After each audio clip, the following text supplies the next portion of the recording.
Ladies and gentlemen, welcome back to Ball Watch.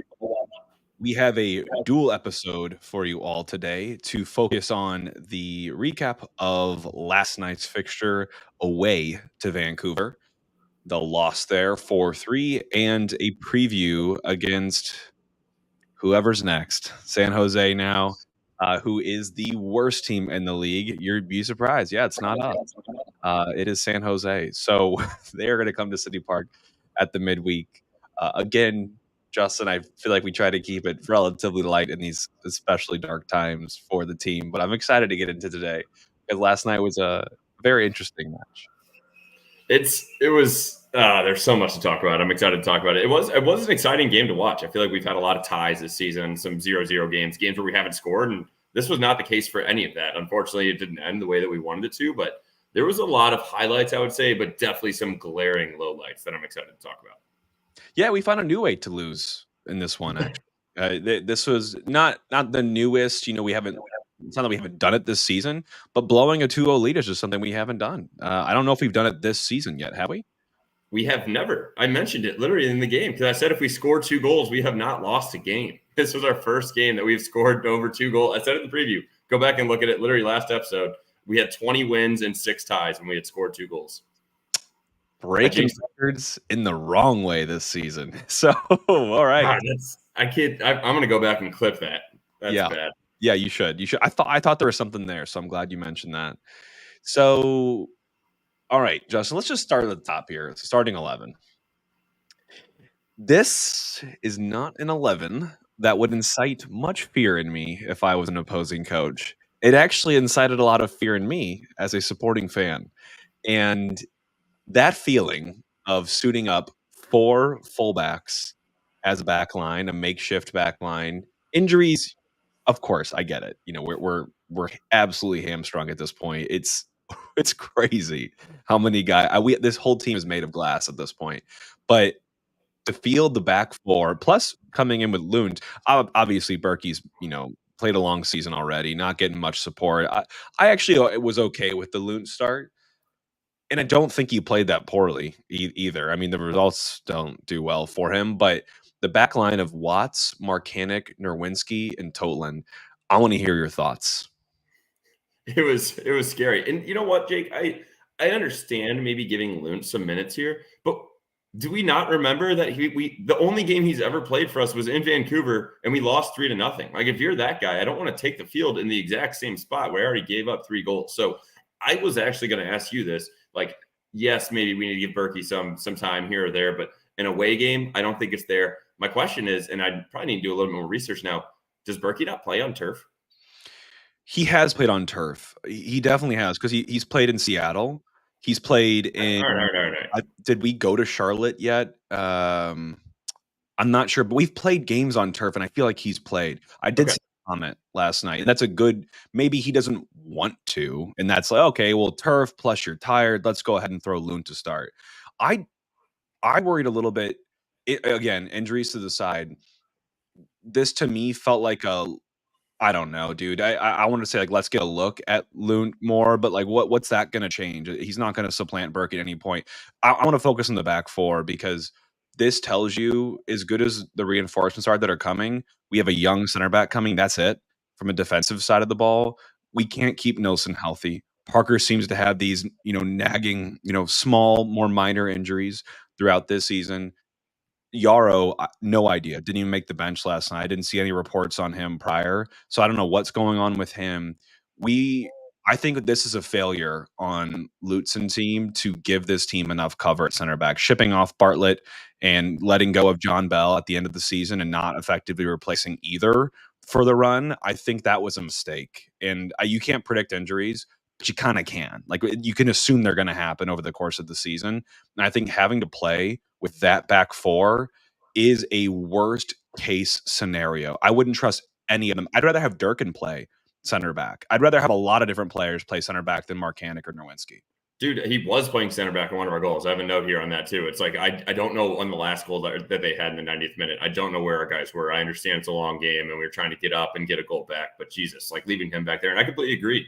When you think about it, like, looking back on this now, you're like, wow, we do have a great center back pairing in Parker and Nilsson. However, they are 30 and 31 years old. So these guys are going to pick up injuries. And when they do, they're not going to bounce back as quickly as some of these younger guys. So then you're looking at Yarrow, but like you said, didn't even make the bench. Don't know what's going on there. I can't trust Nerwinski. You have a comment here is like, we probably should find it, Jake. We should just find all the slides that Nerwinski makes and some of the decisions that he made in this game as well. But it is a frustrating back four. And then looking forward, I understand we're a little hamstrung, no pun intended, on a couple of these midfielders and forwards as well. But like a Blum and a Durkin with a Leuven, Indy, Thor, and then Klein in there, I understand maybe we would like to have Klaus, but otherwise that's a pretty solid group moving forward. I know we don't want to be starting Thor consistently. I'm fine with getting Johnny Klein minutes. The kid's been doing well down at City too. Might as well just give him a shot here. I don't agree with giving Luke time here because I agree with you, Jake, that it's like we have problems in this team, but Berkey's not the problem. Berkey is not going to be, let's throw Luton there. And then if Luton like stands on his head, he's not going to start the remainder of the season over Berkey. Like I'm very confused by that decision. Yeah, we're lacking defensive depth. It's evidently clear. We're lacking midfield depth, evidently clear. I think the only thing we're lacking is transfer depth as well now with the Dinnerand being involved in transfer discussions, which when's that going to happen? Because if the longer it happens, the more I feel like we're being taken advantage of in the market and probably just trying to ship off deadwood at cut rate price at this point with his contract coming due at the end of the year and him not even fielding minutes and getting to show the value that he'll provide to that future team. It's dark days right now on the field, and I also am feeling it off the field as well with how I'm seeing this office handle this crisis. It's dark. There are some lights. There are definitely some lights. I do want to get to. By the way, I'm seeing the comments, Justin Yarrow. It sounds like concussion protocol in practice on Friday, so not taking any chances with him. I get it, man. And then there's also something you can't put your finger on, but you have to say it. I mean, I'm just going to speak into existence. We had everything going for us last year. All of the spirit, all of the religion that is the game of soccer, and this year it is all going against us, and we're doing it to ourselves as well. I'm not saying that we're off scot-free. We are doing a lot of it for them, but there is so many soft things that need to kind of fall your way to get going, and we can't seem to get started because we keep getting new obstacles thrown at us that sometimes just aren't in our control, like injuries. It's tough. Yeah, I will say someone posted in here as well that apparently Berkey was giving a rest because of a knee thing. So, like, I understand. We're not going to definitely concussion protocol. That's number one in sports right now. That is not something you mess around with. And then Berkey, if he's got a knee thing, that's one guy. If he needs a rest for one game, absolutely, because we can't afford to have him go down. And I will say, I do think Luke did relatively well in this game. I mean, giving up 4 goals, yes, that looks awful on the score sheet. But when we break him down, which we will, and I'm going to try to share a video on a couple of these, I don't think he played that bad. I thought he did what he could in this game, and I don't think Berkey would have done a whole lot more than what he did. But let's get into some of the highlights, Jake. I think if we talk about, we've obviously already kind of complained enough, I think, on starting 11, which I think all of this, rightfully so, needs to be discussed. But the first thing that we have here is our goal, which is a highlight. So the Leuven corner kick got punched out. Tolan keeps it alive, does a great touch there to bring it down to the baseline, cuts it back to Thor, whose shot is blocked. The clearance then goes a little bit further out for an absolute one-timer by Blum. I know it gets deflected and it goes into the back of the net, but I was very happy that he still has the confidence to put his laces through one, because somehow the man only scores bangers, because I think any other time that he shoots, it's so haywire it might go out for a throw-in. No, I loved it too. It's so speculative, but to catch, I think it was going to go on goal because they gave him a goal. It wasn't an own goal. So to have the technical ability to catch that out of the air with good pace and force it on net, and then have that take a deflection, all credit to Blum. I mean, that takes a lot of skill to do that, and for me, I wanted to see something like that out of him. Not that we need to see goals out of our central defensive midfielder, but contributions. And I thought he was better last night. And that shot, it proved to be worth its weight in gold. I mean, that was huge and so speculative from him. But it starts with Tolan, I think, kind of keeping that ball and taking it to the end line, getting the cross. It gets cleared off Durkin's head, and Blum just says, you know what? I'm going to give it a go. And it takes a very meaty deflection. But you know what? Again, like I said, Blum did the hard work forcing that deflection to happen, putting that on frame and putting the pace on it, and he gets rewarded for it. And that's a within 10 minutes, you're up away from home against Vancouver. All the signs pointing to, okay, let's go here, boys. Like, this is a good start away from home. And then you tack on a couple minutes later. Justin, the 11th minute, we extend the lead to 2-0. And first of all, by the way, going back to that first goal, the ref did take a look at that one VAR. I don't know why they were looking at that, because they were looking at a potential foul on Marcanic at the back post on the corner kick. It had no bearing on the play itself. Like, the guy wouldn't have cleared that ball. It didn't affect the corner at all. Even if that is a foul, I don't think that should be called back. It had no effect on the play at all. So don't know why they were looking at that, but I don't know all the rules behind that either. Maybe we'll have to ask George about that specific scenario. Yeah, because George mentioned it, and I get it. They go all the way back to where the change of possession was. This was not a change of possession foul. It's not like Marcanic took the ball away from this guy and fouled him in the meantime, like we did with the Leuven call that got called back. But I completely agree. I think it's almost getting out of hand with the amount that we're looking at the VAR. I mean, the U.S. men's national team game as well. So many stoppages in this stuff. So I couldn't agree more with you on that one, Jake. And then on this next one, I was a little worried as you watch this ball cut back across for Leuven. Immediately, it looked like a handball. But then when looking at the replay, it looked like it was coming off of his body more when you're looking at this. When they show the replay, I'm like, oh, God, this is absolutely not a handball when I look at it right here. But it hits off the inside of his body and then his arm, which was making him bigger, and it gets called for PK. Yeah, I think rightfully so. He looked guilty in it. Everyone raised their hand. It looked obvious, and it doesn't hurt that the call on the field was a penalty kick. So now they're going to have to go back to that, and clear and obvious error must be proven before they go back on that. So I think that's fair. And Leuven, I give credit to him as well. You know, he got the PK ring off the crossbar in the last match, right? Was that last match or 2 matches ago now? 2 matches ago now. It's all blending together at this point. But for him to step up now and go the opposite direction and go low, I love it, because the goalie guessed right here. And if you don't hit that really, really well and strong into that bottom corner, he's probably getting a touch on that and at least making it interesting. So props to him for PKs are a mental thing, man. To get one wrong, or at least to have it hit the bar like he did a couple games ago, and then now get this one right in a big moment to extend the lead. I want to give him a little bit of props. Big fan and big props to him on being able to put that away. You know, he was frustrated with putting one off the crossbar there.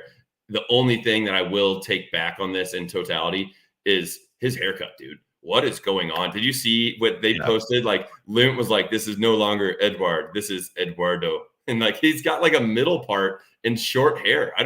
Leuven's a good looking dude, but he's kind of ruined it with the haircut. Yeah, I was perplexed by that as well. But you know what? If he continues to play like he is, he can cut his hair however the hell he likes, as long as he continues to do what he's doing for us. In the 30th minute, there was a Durkin tackle. Great. I mean, he was a brick wall, especially in the first half last night. They said brick wall like 13 times in the broadcast as well, which got a little annoying. But he's known for making those dispossessions for opposing teams. Indy got on the ball, played Thorin behind, who I thought did really well to just drive it up the field, a progressive carry into the final third, and did a little toe touch behind him for Leuven on the overlap. And Leuven drove it to the byline, centered it for Klein, who is knocking at the near post, gets enough on it, but the goalie was playing low to the ground. And I think if you're Klein and you see that coming on that quick cutback, just get that toe a little bit under it and just nick it over if you can. Again, good to steer it on goal from Klein. It's the small things, but looking back on that moment now, obviously everything's easy when it's revisionist history, but if Klein gets under that goes in. We're up 3-0 on 30 minutes into the game. Vancouver goes to bed. Yeah, absolutely. I think, and I will say, it's tough on that one, right? With Klein, he's running to the near post. It's a bang play. He does well to even do a little nick to flick it on, but really wish that we would have snuck one in there, because then the next thing that we want to talk about here is the 37th minute goal by Vancouver. And I'll share my screen again for anybody that's joining along on YouTube. If you're not, I don't know what you guys are doing. This is way better on these recaps when we're able to share screen, talk through these goals. Same thing with George. If you're listening to us on the podcast, go to YouTube, subscribe, hit that like button, share us, help us get out there. But as we bring this one up, Jake, this is a frustrating one, and where I'd like to really kind of harp on Marcanic on this one. So 37th minute, ball from the center back gets played in, up over behind. You see Marcanic's tracking. The attacker is already behind him. So 1, poor marking already. 2, Marcanic, instead of just trying to clear this ball that is coming up over his head, he's looking over his head. He tries to take it down and settle it, which is the complete wrong situation to be doing here. If you're going to do that, one time it back up the field, you already have 2 defenders on, or 2 attackers past you. He basically slots in White, who then it takes the ball down. Nerwinski does well to try to do another slide, which we talked about, but he actually does well and gets it, almost blocks it, but it nicks up over Ben Lunt, who's going to the left or going to the right to make the save already. And it's just a frustrating way to have their first goal scored. Totally misplayed by Marcanic. I think the back line was out of sync on that long ball over the top, and it was foreshadowing. I mean, Vancouver then went to that time and time again to challenge us, because when you have a bunch of fullbacks in a back line, none of them are used to anchoring that back line. And that's what the center backs do. That's what Tim Parker does. He makes sure everyone's there, keeps kind of that arm width, and says, everyone with me on my line. And you can see us all at some varying levels of that line. And then again, like you said, Marcanic, in my opinion, you got two options there. Either you throw a boot at it and kick it as hard as you can. It's going to go somewhere else, and you just clear that wherever it is. Or you let it bounce. This ball's not going to skip. It's not wet out there. Let it bounce and get goal side on your man and defend. Go 1v1 with them. And I think he just made the absolute wrong decision. I think the right call is to win it out of the air. You don't want it to bounce, because then the attacker is probably going to bully a guy like Marcanic, who's a kind of a string bean. So I think he does well to choose to take it out of the air, but you can't settle it there, dude. You're running with your back or you're running with your face towards the goal. Do not try to settle and bring it down. Two things I want to pause real quick on here on this. One, the Marcanic, we already talked about the defending. He's letting the attacker come off his back shoulder in between him and Nerwinski. If you're Marcanic, you need to be able to see this guy so that whenever the ball is played, you can body him as well and follow him along the ball. Second thing I want to mention here, Nerwinski, watch this automatically, Jake. It frustrates me. This dude just throws his arm up like it's offsides. Just get back and absolutely make a play on the ball and win the ball and get it out. They will VAR it. They know offsides. You don't need to be complaining and throwing your arm up. They'll go back and look at it. Just get back and win the ball. I like that. That's a good shout you have. And Jake Nerwinski should know better, man. Like, they're going to catch that if it's offsides. They catch everything these days, and things that don't even exist. So don't worry about that. Just go back and do your job. Like, we don't need you to be officiating the game. They have 4 guys on the field that are doing that. Just small things, dude, just absolutely kill me with this team. And I do want to make a point too. A lot of people are, and we'll get to some of this with the questions around, what are we playing for at this point in the season? I want to draw attention to the age profile of our team last night, because it was a team of almost everyone being 24. And besides Lunt, I'm going to throw him out. Nerwinski, 29, obviously out of that age profile. And then you got Leuven, who's 27. Everyone else is 24 and younger on that starting 11 last night. And younger, that's coming on far younger at that, between Kojima and Glover. So people that want to really, really get down on this team, not one of those guys besides Leuven are in their prime of their careers in terms of athletically and with all the experience under their belt. These are guys that we've bought that age because we want to get them into their prime and experience those years with them. So these mistakes, these small things, I think some of it is, mismatches in quality and guys that we do not want to have on the team. But also I think some of it is just learning curve, where these guys are going to learn from these mistakes. It's painful right now. It will be better in the future. But for a guy like Jake Nerwinski, I've tried to be fair. I know you've tried to be fair. He's not a center back. I don't think he's a trustworthy right back. I think at this point, if I'm Lutz, you've got to be looking at ways to shift him on. He's a liability out there, and whatever position he's on. That's nothing against him personally. I'm sure he's a great guy, but I fear when he's playing with us. He can't be a center back for us. And right now, Totland's holding down right back. And honestly, I'd rather put Watson to replace him at right back if needed. I think Watts can play right or left back, and I don't think it's an Nerwinski spot. I'd much rather him play on the wing, because a choice or a mistake on the wing, it can be much less costly than a choice or a mistake at center back, which we'll obviously see in their third goal as well. Or maybe it was their second goal, but we'll cover both of them. I do want to just jump to this next one, Jake, in the 51st minute. Talking about this again, this is the only reason I want to bring this up again, is this is a marking situation. One, dumb foul that we are then allowing them to have a free kick, from 35 yards out, be able to whip a ball in. Two, look at this pause in this freeze frame. There are 3 guys on the backside for Vancouver, and we have 4 of our guys pretty much not marking anybody right in front of there. So right there is already a problem. And then as you watch it, here's Marcanic right here again. You will see Brown right behind him. Marcanic doesn't even know. No chance he's winning this ball. Watch Marcanic's little half jump on this, and he just turns around and looks at Brown to let him win it. And then Marcanic's doing a full 360, where's the ball? Nowinski clears it off the line. Great job. But as you watch this replay, when it comes back through, because they serve another one back in, and two guys again on the back post on top of Watts. I don't know what's going on with this marking, where Marcanic is on this, but right here is where I want to talk about it. What is this half jump by Marcanic?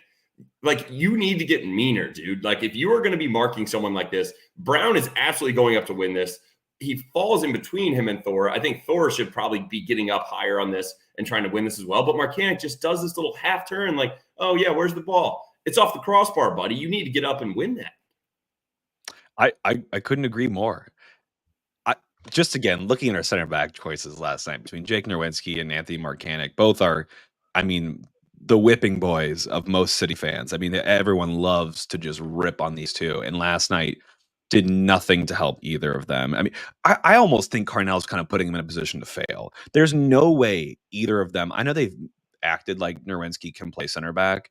I don't buy that. And there's no one ever has said Marcanic can play center back. And I know our hands are sort of tied, but I'd almost rather us go a totally different direction than just throw those two at the center back. I mean, seriously, at some point, I might say, I already said Durkin. I would almost go like Durkin Blum at center back and just play a couple other central. I am so desperate to not play those two at center back. We already saw it this season with Yarrow, and it didn't work then. And now you play against a better team, and it's not going to work now. Durkin could do it. Blum cannot. That would be the only thing. And maybe you do shift him back there for really that hamstrung at a center back position, because I think we have enough guys that can play in the midfield. When you look at, you put Leuven and Blum right there and then play three guys up top underneath the Klaus. So maybe Durkin's the answer, but Blum is not a center back. That would not go well. I'm going to jump straight into now. I'm going to take a quick pause. It's the 53rd minute. We are winning 2-1. We just got lucky by having a ball go off the crossbar, and we cleared one off the line. It's like, all right, fellas, take a breath. Let's actually lock down and get out of here with at least a point, if not 3. However, 3 minutes later, just one of the most confusing choices by Mr. Nerwinski. So this is a goal kick from Lund, played up. Thor tries to win it, fine. Center back clears it. Right here, the ball already bounced.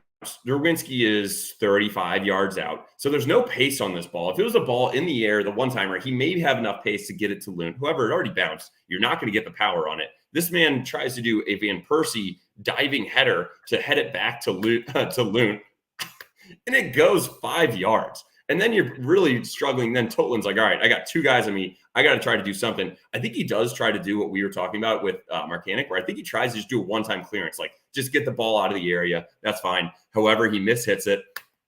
And then a scorpion goal by Brian White. Nothing Lund can do. I know we had some people asking, why was Lund so far out on that? It's because Nerwinski thought that he was going to be heading it back to him, which is just the most confusing choice by Nerwinski there. You see him just laying on the ground. It's like, dude, Van Persie is the only person that could ever do a header like that. And that's not after the ball bounced. This was just a very poor decision. You just got to clear the ball out. I agree. These are small mistakes paired with some misfortune. I mean, you can tell that White tried to get that as a touch, but he didn't mean to just heel that over perfectly over Lund. Hey, by the way, going back on the Blum thing, I'm walking back Blum at center back, but why don't we bring in the other center back that's playing for City 2? Don't even know his name. I should for City 2. I know we can't do Wenzel. He's been called up too many times already. Sign Wenzel. Sign him. I just do the sign like Johnny Klein. But you sign Wenzel, though, and I think we're getting to the top of squeezing our roster entirely now. And then you get Gerwood Reich, hopefully Nilsson close behind. Parker should be fine. And then all of a sudden, you sign a guy that's not going to play. So you're wasting a spot. But right now, we're desperate. So it's like, I think they probably thought about that, and they opted not to because it's such a short-term decision. I understand, but there's 5 games, and this time period while we're waiting for these guys to arrive, we are just dropping points, and it's gonna get to a point, Jake, where we're just too late. We're gonna have these guys get here. We only have 10 games with them. What do we expect to win all 10? And then we have 4. If we don't win before then, we'd have to win all 10 to get 48 points to make the playoffs. No, I agree. I agree. I think you just got to make that decision. I understand it makes us a little bit tighter there, but I don't know. Or call up, Wenzel's partner at center back. I know, again, we don't even know his name right now because he's not the better of the two, but call him up.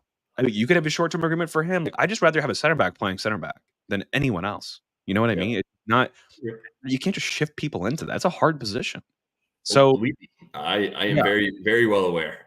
So All right, let's talk about this next goal, Jake. I'll let you break this one down because I'm a little frustrated again. There's one easy thing I'll talk about, but the first thing I'm going to note here is that Indy's not getting back. yeah, go ahead, let it play out. Vancouver, I thought built pretty well. They overloaded our left side, their right side, and it ends up at I forget who number 7 is for them, but it ends up basically for a deep cross, and they put enough pace on it.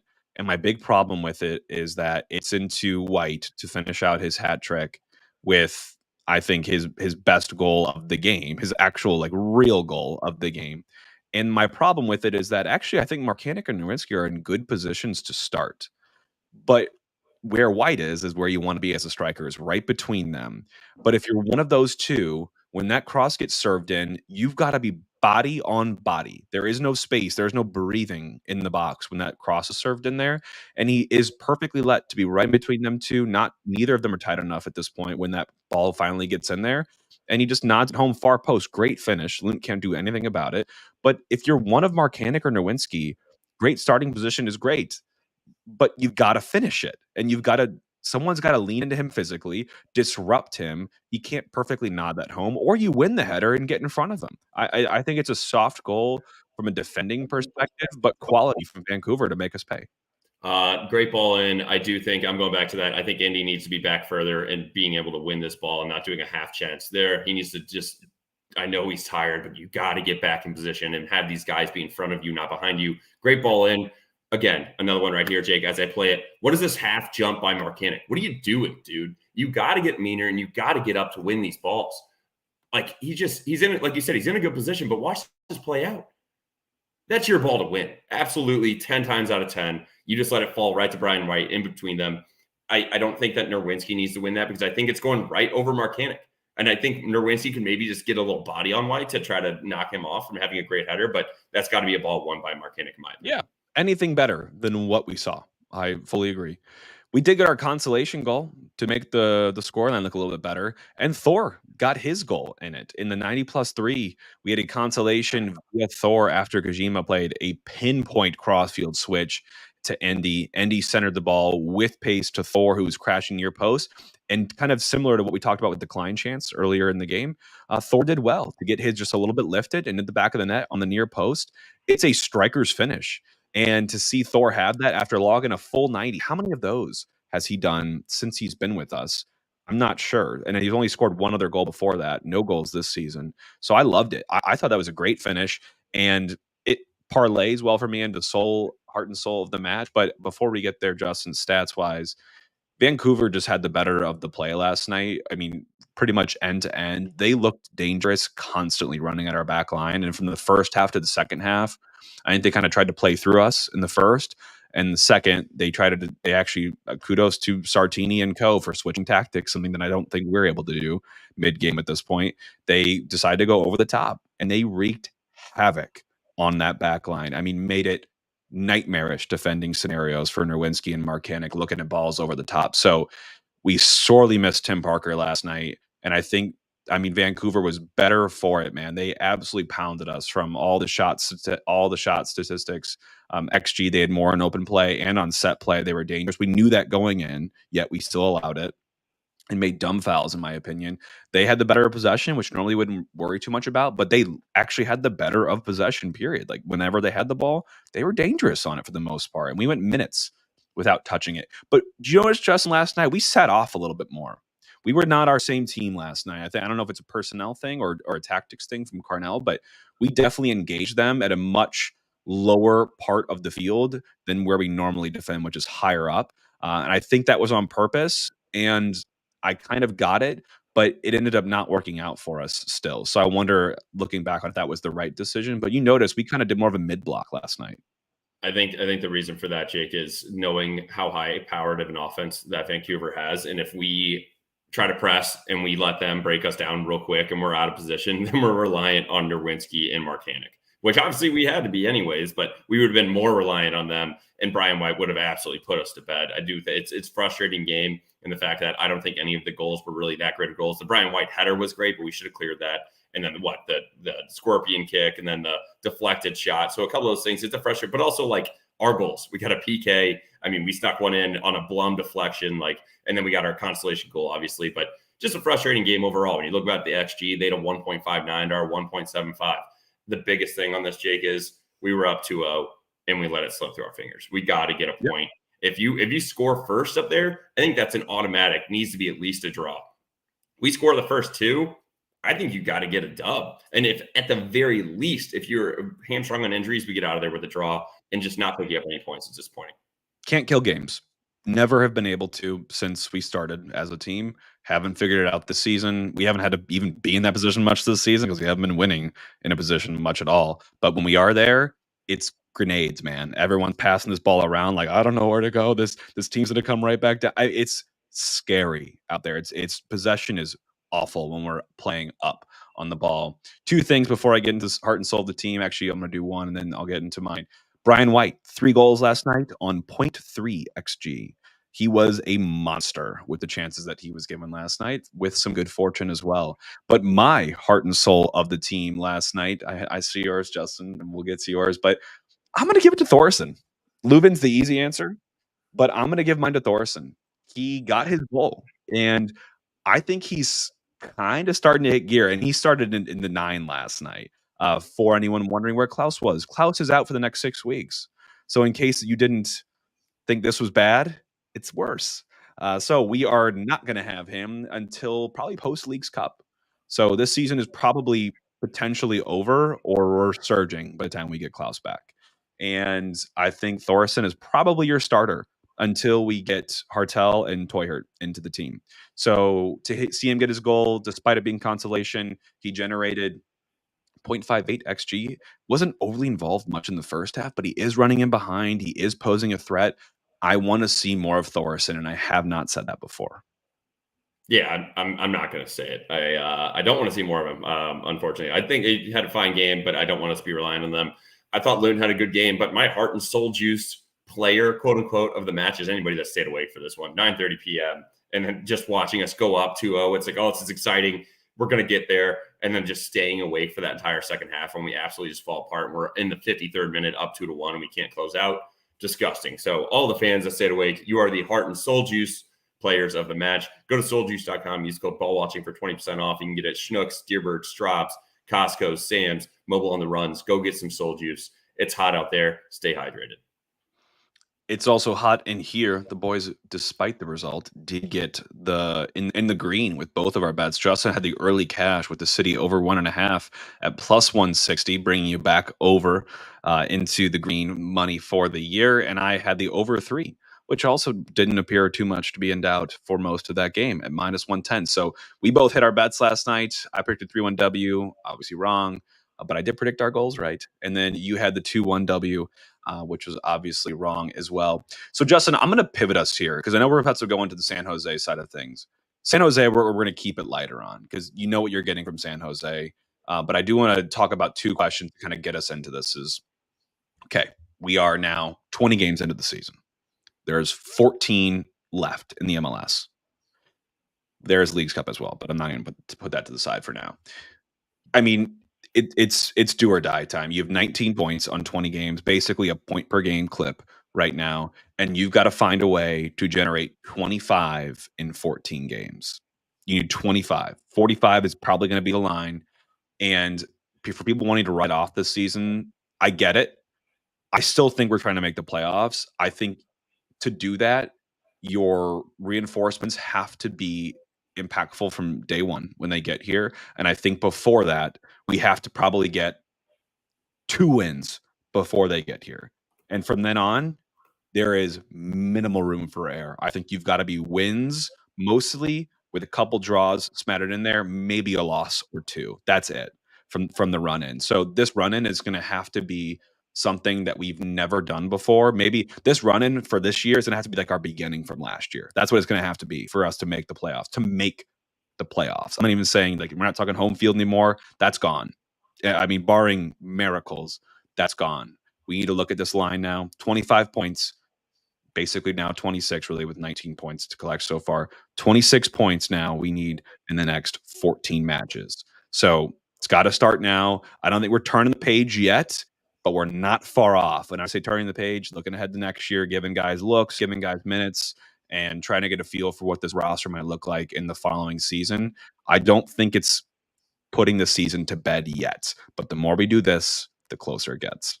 No, so we'll talk about Jake. Just I'll mention it quickly. So you said we need to have 2 wins out of our next 5 or so before these guys, because we have 5 games before they get here. So when you look at it, there are 2 very winnable games. When we look at San Jose, obviously we'll get into that. They are 29th in Supporter Shield standings, literally dead last in the MLS. The other ones that we'll have before they get here are Colorado, Vancouver, and Seattle. Colorado, tough team. They're 10th, and it's going to be at Colorado for that one. However, then if we look at this for Vancouver, we're going to bring them back home to City Park. I think that needs to be our second dub, and then maybe we can scrounge something out when we are playing against Seattle as well. But right there, those are the points, because Colorado and at Seattle are going to be tough away games. Colorado, obviously, with a strong team, and talking about the height of them being up in Denver, and it's going to be thinner air, and we're already kind of hamstrung on players, so that one's going to be a tough one. Seattle's just a tough place to play all the time on turf. Great atmosphere usually. But when we're at home versus San Jose, worst team in MLS, and then back at home versus Vancouver, there's our 6 points I think we need to get. And as you already mentioned it last time, I think next episode, we're going to start bringing in the magic number, Cal. We're going to see where we're sitting on this and where to go, because we've talked about this. And once these guys do get here, we're at Kansas City, we're at New England, we're at San Jose, and then we're home again versus Kansas City. Those are all teams that are outside looking in on playoff spots and definitely winnable games. So there is a little bit of hopium, and we'll talk about more specifically on points, but everybody asking about, are we going to make the playoffs?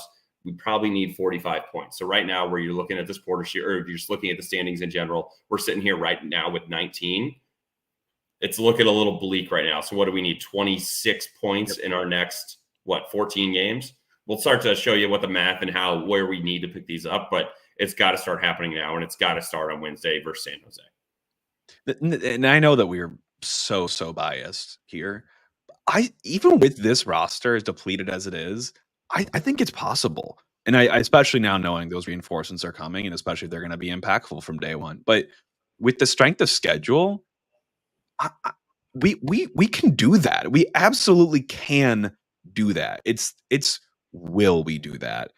And are they going to take an early out and really not prioritize doing that, with all these injuries? I don't know yet, but I got that question from Daniel G42 on X. Daniel, thank you for shooting that in here. And the same thing from Dan Arnsberger as well on X, saying the season was cooked. Let's focus on 2025. How do you build? And I think we'll merge some of that into here as well. But getting into San Jose, we split last year with them. At home, 3-0 W, away, 2-1 loss. They were a better team last year.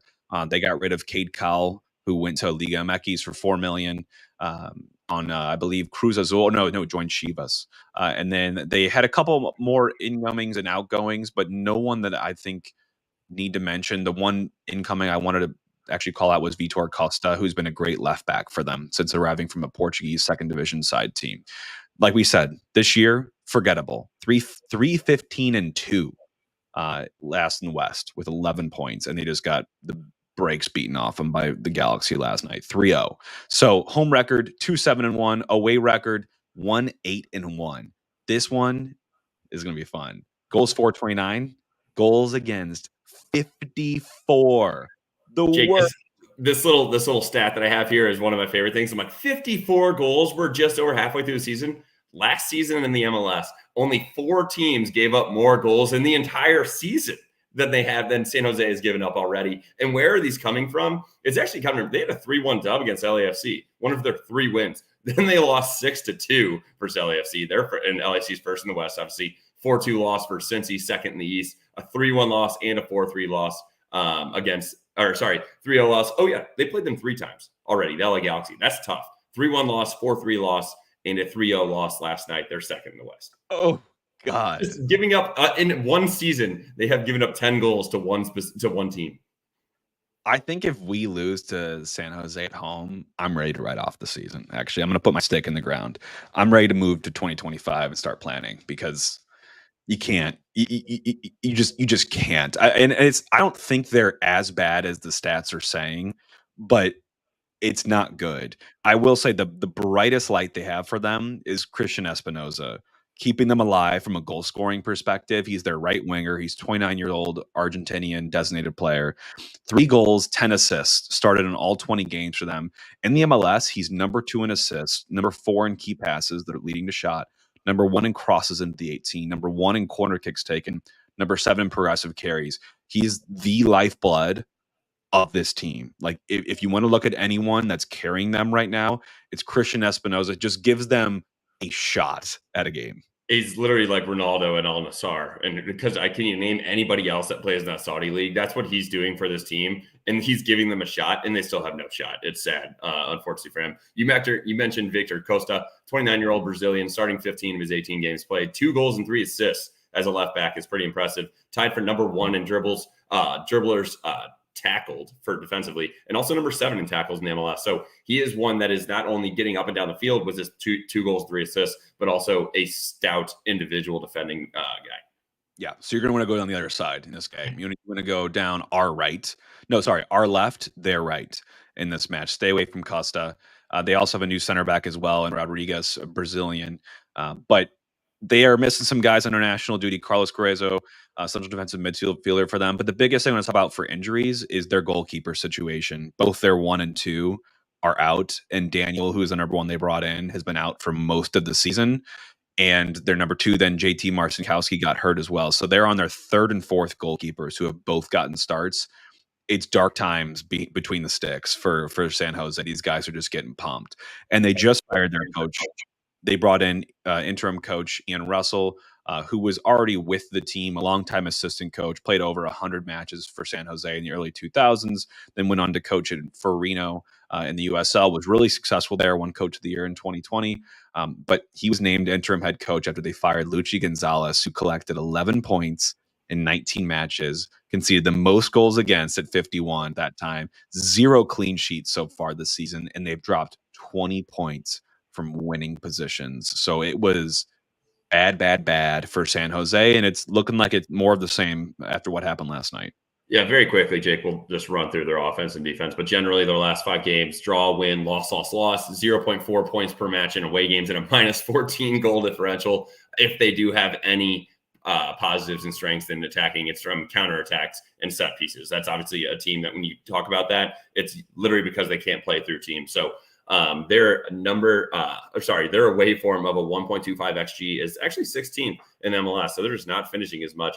45% of their goals for come right at the end of the half and the beginning of the next half, from the 41st minute to the 60th minute as well. For set pieces, they are number 10, or top 10 in shots, XG, and goals as well. So this is a team, if we're going to make a mistake in this one, Jake, I can already call it, do not give this team a free kick, because we've already shown that we can't defend or mark these guys, and they're going to put it away. Make them score on us through the run of play.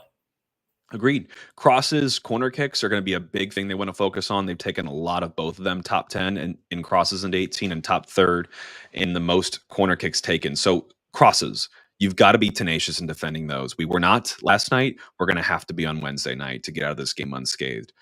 They are 44% in possession. They like to have a little bit longer in the sequence time, and they are able of countering and generating pretty good speed too. They're number 5 in direct speed and number 7 in direct attack. So a big counter-attacking team when you're looking at San Jose.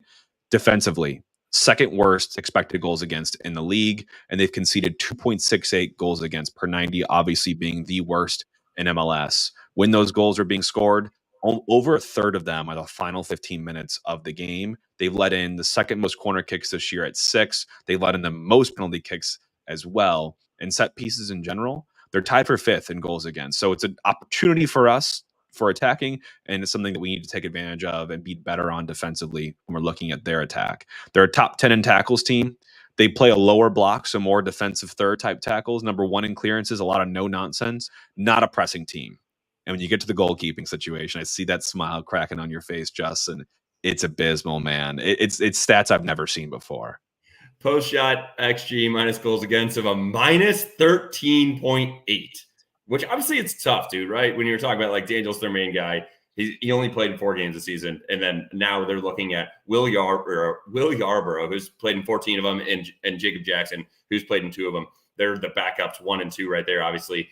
But Jacob Jackson, 2 games played, 8 goals against. That sounds bad. But then you look at Will Yarbrough, 14 games, 37 goals against, just been absolutely atrocious. It has been, which parlays us well into keys to the game. Pepper these goalkeepers. We've been doing it. We've been taking a lot of shots this season.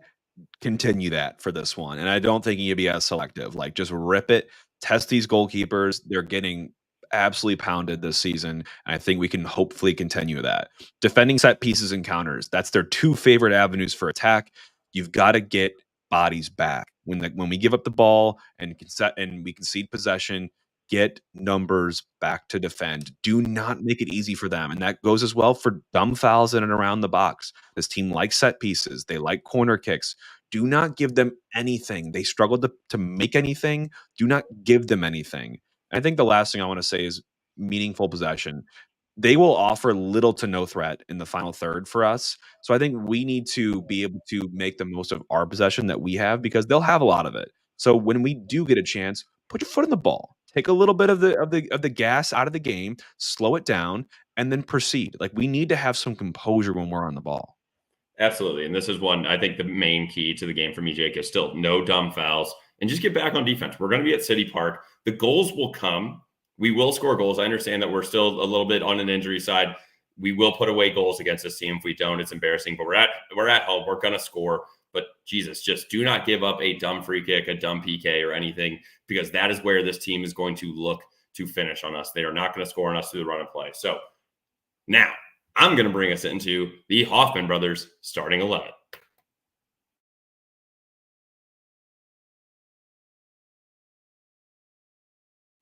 I threw you through a loop there, didn't I? You did. I liked it. I was ready. So Hoffman Brothers, the presenting sponsor for ball watching for 2024.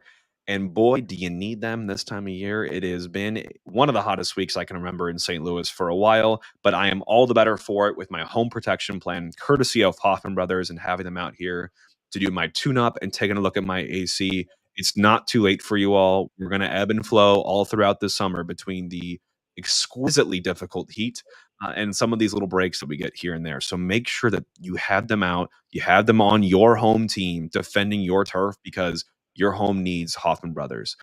You can reach them at 314-664-3011 or visit them online at hoffmanbros.com. You know what I can't predict, and at this point, it's so hard, is who do you start now on Wednesday? So now we're short rest, flying back from Vancouver, heavy legs, long match, absolutely draining mentally. Who are you going to start in this match, Justin? So I'm actually going to go, I'll just go through the full lineup real quick. I'm going to go Watts, Yarrow, Parker, Totland, assuming that Nilsson's still not going to be ready. Then I'm going to go and Berkey and Nut. He's going to be good to go by Wednesday. Durkin and Leuven.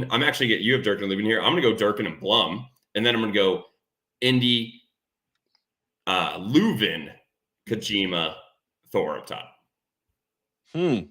I'm going to move Leuven up the field. So the main change that I'm making here is that I'm going to have Blum and Durkin be our defensive mids in front of our back line. That's already kind of hurting. And then I'm going to move Leuven up the field and have him be in the front three right underneath Thor. Interesting. The only thing I want to say about that is you're not going to get any sort of verticality at all out of your wingers. Those guys are not going to go stretch the field at all, but they can cut in and they can hopefully create for Thor. I think you can get some verticality out of Indy and Kojima. Not Indy, dude. Not Indy. He's just not very quick. But he's good when he's on the ball. So I don't hate that.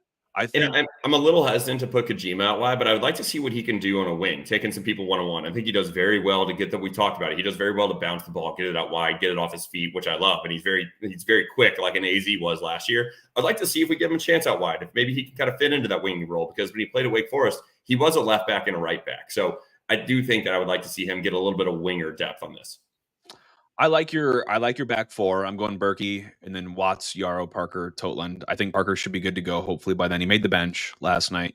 Yarrow hopefully clears concussion protocol. I want to go back to Watts, give Koenig a rest. Totland, you're not getting a rest, buddy. There's just no one else that can do that. So I'm sorry, you're coming with us. I'm going back to Dirk and Leuven in front of them, and I'm maintaining some of the attack from last night. Actually, I'm going to go Indy, Kojima in the middle, and Klein. I think you reward Klein for as much as I made about his signing and how cool of a story it is, I did see a lot of cannon fodder on X about he's just never going to make it. He's too small, the frame, athleticism. And I understand that point, but you've got to give him a chance at least. And I think last night, low key, very solid. Like, not playing out of his shoes, but doing a lot of things right, very small things. The weight of his passes was good. He made the simple play a lot of the times. He was an option in certain areas. I really liked his game. It was simple, and he found himself knocking on the door for goal scoring opportunities. So what else do you want from a winger? I'm going to cut that. Everybody talking bad about Klein at the knees. They've always said that about him. They've said it about him at SLU. They've said it about it for City too. Don't worry about this kid's size. He's got the skill and he does a great job. I love Johnny Klein. I would love to see him get a start. I like that call out here. Jake, I got to run. But my prediction, 3-0 dub. Do not give this team, dude, I think this team needs a clean sheet. And I don't think they score through the run of play. So if we don't give up a dumb foul, I think it's not outrageous for us to predict a dub where we don't let up a goal. So 3-0 dub. Boys get the win at home, a much needed win. Lock it in. Hit him straight today, Justin. I'll wrap us out here for the show. All right. So we heard Justin's prediction and Grahammer's here. I'm going to round us out. Justin said 3-0. I'm going 4-1. I have seen San Jose score in a lot of the matches that they have lost in. So I'm actually going to give them a goal here, but we're going to put up 4 on them. We're going to put a stumping on San Jose. The line's early, obviously, but looking at minus 155 for City, San Jose at plus 320, draw at plus 300, over under sitting at 3.5, with the over at plus 125, the under at minus 170. So I'm still looking here for my big bet. I feel like, but I like Justin's. I think for now I'm going to commit to this, and I'll probably put out our graphic for you all when we get there. And these lines might shift around a little bit, but City money line, like Justin said, plus City over 1.5 at minus 125 is good value. As bad as we've been this season, this is a team you can't afford to, in any point, shape, or form, lose to, and especially at home. So you got to feel like this crowd will get behind the team to get this win. It's been a rarity this season. So getting one at City Park, getting one under our belts, and getting some goals in the net at City Park feels like a must. So I feel very confident about this one, as you should, right? I mean, this is San Jose. I want to say I'm not underplaying them, but I kind of am, because you have to. There's just certain games that you have to win, and this is one of them. So that is the Grahammer we're riding with. City money line plus City over 1.5 at minus 125. If I get a different one, I'll put that out for you all on our visuals we put out on the game day. But before I end, I want to see if there was any other questions that we didn't hit on throughout the show. We got through a lot, obviously, but I think the biggest thing for the people that are asking about, is this the time to turn the page yet to 2025 and start planning accordingly, and, give out minutes and get good, solid looks at guys that may not be earning that when we're in contention. I get it, but I do want to urge we're not there yet. I don't think they think they're there yet either. And when I'm saying they, I mean the club. Continue to back these guys. It's not too late yet. We're going to do our job here on the podcast of really trying to get analytical around what's needed from a points, wins, loss, draws collective to get us over the line and into the playoffs, because right now it's just not looking good for us. But again, it's not over. 14 games, you need 26 points. We got 15 points from 5 games last year, our first 5 games. We haven't seen much of last year's vibe with this year's team, but we do have it in us somewhere. So maybe we turn the page and we're able to turn this around and right the ship. Jack, I do see you had a question about Sam earlier. I have not heard anything about Sam.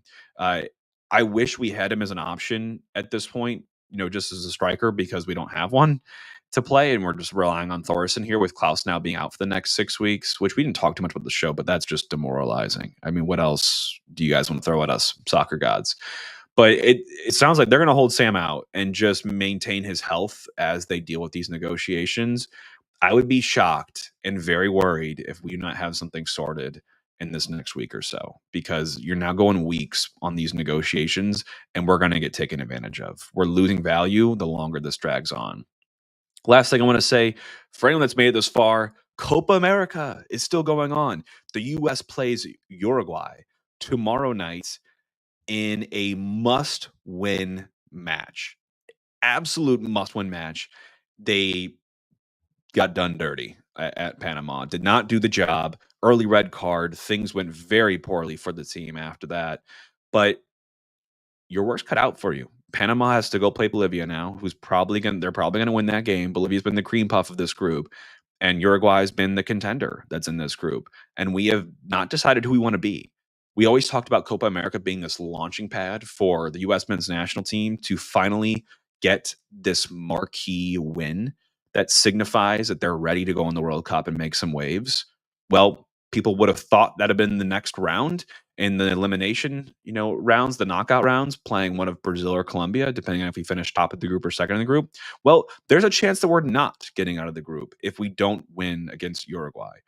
It's not that easy. There are other scenarios, but basically you have to win and you have to hope that Panama, if they win against Bolivia, doesn't win by a lot of goals because in goal difference, it'll come down to. So, you know what? That marquee win just got moved up.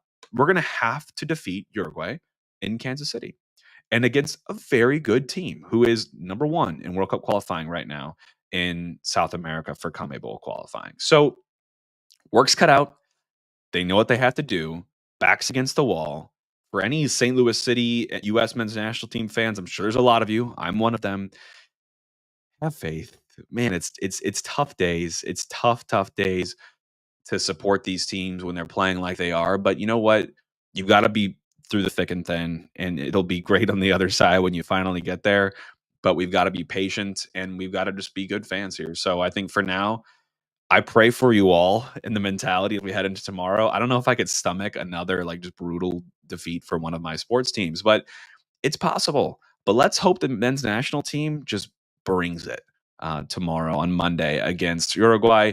That will be on the Fox networks in the evening, and it's going to be must-watch TV as they look to fight for their lives and try to advance in Copa America. So thank you all for tuning in today. We had a ton of you on the live stream, and for all of you listening afterwards on the podcast forum, Apple, Spotify, what have you, make sure you throw us a rating, a review. If you're on YouTube watching our show visually, hopefully you enjoyed some of the goal analysis. Justin was showing those. If you want to take a look at that, go back and take a look at it. And while you're there, hit like on that video and hit subscribe so you get notified whenever we go live and you can watch with us and do these goal analysis visually right in front of you. So thank you all once again for tuning in. We appreciate you all. Have a great rest of your weekend and a good holiday week as we march into the 4th and celebrate America's independence. Everyone, love you. We'll talk soon. And Wednesday will be the match as we look to welcome the worst team in the MLS, San Jose, where we can maybe get our first win in a long time, since May 12th now. So we'll see y'all there, and roll City.